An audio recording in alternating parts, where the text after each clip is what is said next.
Hi guys, welcome to GCS சமையல். So இன்னத்து நம்ம சமையல் என்ன பார்க்க போகிறோன்னா, கோயம்புத்தூர் ஸ்பெஷல் தான் நம்ம பார்க்க போகிறோம். ஓகேங்களா? கோயம்புத்தூரில் என்ன ஃபுட்டு ஸ்பெஷல்னு உங்கள் எல்லாருக்குமே தெரியும். ஓகேங்களா? அதுதான் அரிசியும் பருப்பு சாதம். ஸோ அதை தான் நம்ம இன்றைக்கி எப்படி செய்கிறதுன்னு பார்க்க போகிறோம். வீடியோக்குள்ளே போகலாங்களா?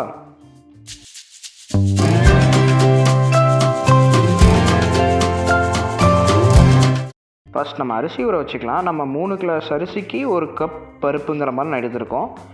இப்போது ஒரு பேனில் நம்ம கொஞ்சமாக எண்ணெய் சேர்த்துட்டு, எண்ணெயில் கடுகும் ஒரு 10 இலை கருவேப்பிலையும் நீங்கள் போட்டுக்கோங்க. அது கருகக்கூடாது. லைட்டாக பொரிஞ்ச உடனே நம்ம வெட்டி வச்சுருக்க பெரிய வெங்காயத்தை சேர்த்துக்கலாம். நீங்கள் வெட்டி வச்சுருக்க வெங்காயங்கிறது ரொம்ப பெருசாகவும் இல்லை சின்னதாகவும் இல்லாமல் கொஞ்சம் மீடியமாக வெட்டி கூட எடுத்துக்கோங்க. ஒரு 4 பச்சை மிளகாயும் இந்த மாதிரி நடுவில் கட் பண்ணி சேர்த்துக்கோங்க. ஓகேங்களா? அதுக்கப்புறம் ஒரு 10 பல் பூண்டு.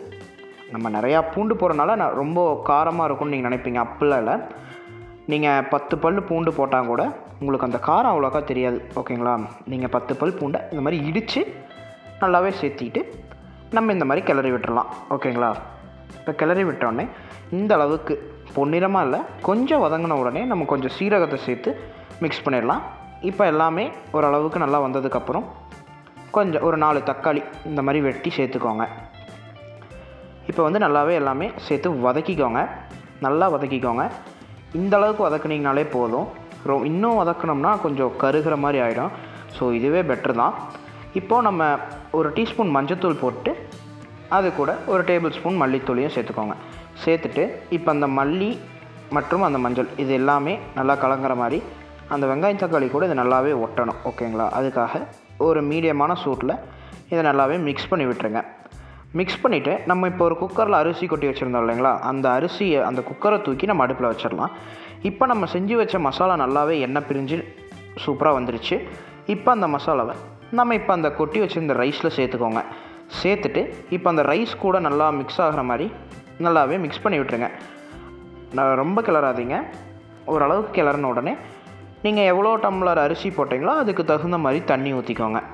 ஓகேங்களா? அதுக்கப்புறம் உப்பு கொஞ்சமாக சேர்த்துக்கோங்க. உப்பு பார்த்திங்கன்னா உங்களுக்கு எவ்வளோ தேவையோ போட்டுட்டு அந்த தண்ணியை கொஞ்சம் குடிச்சு பாருங்கள். உங்களுக்கு அது ஓகே அப்படின்னா ஓகே.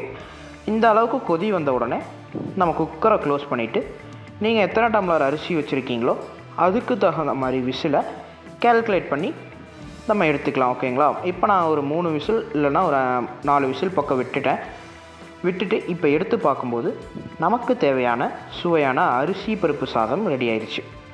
ஓகேங்களா? ஓப்பன் பண்ணோடனே இந்த மாதிரி மிக்ஸ் பண்ணி விட்டுருங்க. இல்லைன்னா அது ஒரு மாதிரி மேலே மட்டும் மசாலாஸ் நிற்கிற மாதிரி இருக்கும். அப்படி இல்லைனா அடியில் மட்டும் மசாலா இருக்க மாதிரி இருக்கும். ஓகேங்களா? இந்த மாதிரி நல்லாவே மிக்ஸ் பண்ணி விட்டுட்டு இப்போ நம்ம தட்டில் போட்டு சர்வ் பண்ண ஆரம்பிச்சிடலாம். இப்போ பாருங்கள், எனக்கு ரொம்ப ஒரு மாதிரி குழஞ்சி போகாமல் நல்ல உதிரியான அரிசி பருப்பு சாதம் கிடச்சிருக்கு.